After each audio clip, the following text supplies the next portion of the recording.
Students, now let's start with Dalton's atomic theory. So we'll see its first postulate, which is that everything, every matter around us is made up of the fundamental particle called as your atoms. So what's a fundamental particle? I told you that fundamental particles are something which cannot be further divided into another particle. So you cannot basically cut half the atom into two. But you know that atom is not fundamental, it is further made up of which particles? Protons, electrons and neutrons. The second postulate of this theory was that your element, your same element has the same chemical properties, has same physical properties as well as the same mass, correct? So if I take, let's say nitrogen we talk about, or iron perhaps, if I take iron, it will have the same chemical and physical properties if it's in India, if it's on some another part of the world, or even in the another planets in the universe. So your iron will have the same properties, mass, chemical property and physical property. Let's see the third postulate now. I hope you have understood this one. So your third postulate is that element have same mass. So I have told you, so basically the second and your third postulates were simple. Atom of a same element will have the same properties. Let's see the next postulate. So the next postulate states that atoms combine in the fixed ratio of mass to give you products.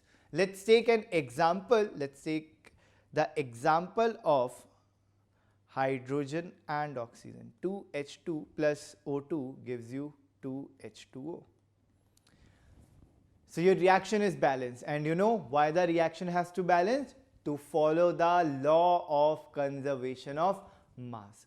So if I take 4 gram of hydrogen and 32 gram of oxygen. Now you know why I'm writing 4 and 32, you know from the mole concept, because your 1 mole of H2 weighs 2 gram, because the atomic mass of one hydrogen is 1, so 2 hydrogen will make it 2, and in this particular equation we have 2H2, so 2 into 2 gram, that is 4 gram. Oxygen has a mass number of your 16, O2 will have 16 into 2, so that is 32 gram. Now according to law of conservation, it should give me 36 gram of water. Now if you look closely, the ratio of the weights of hydrogen and your oxygen is what? It's correct, 1:8. So that is, if I take, let's say, 8 gram of hydrogen, so how much oxygen I need? That is 8 into 8, that is 64 gram. Correct, students. So we'll need 64 gram of oxygen. So you're getting it, the ratio is coming to be same. And how much water I will get? According to the law of mass of conservation, I should get the 72 gram of water. So this is the postulate. Let's take another example of H2 plus O2 gives you H2O2. In this particular one, let's say I am taking 2 gram of hydrogen and 32 gram of oxygen, I will get 34 gram of H2O2.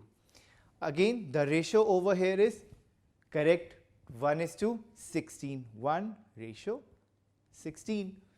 So this was the postulate according to the Dalton. Let's move to the next one. The next one is atoms can neither be created nor be destroyed. It's the same thing about the law of conservation of mass.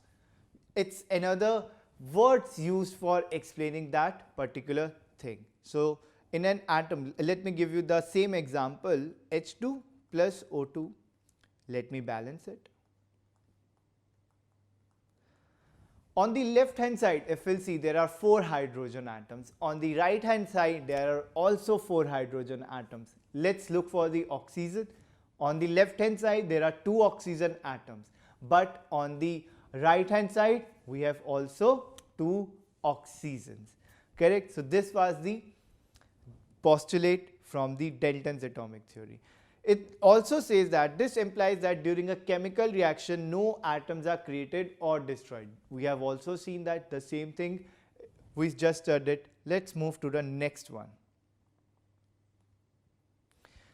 The formation of your compounds, which are known as your products, is from the breaking of the older bonds of your reactants. So what is basically a chemical reaction? We can take an idea out of it. So your chemical reaction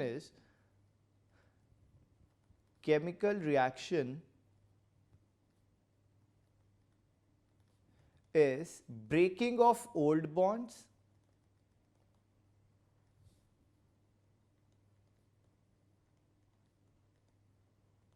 and formation of new.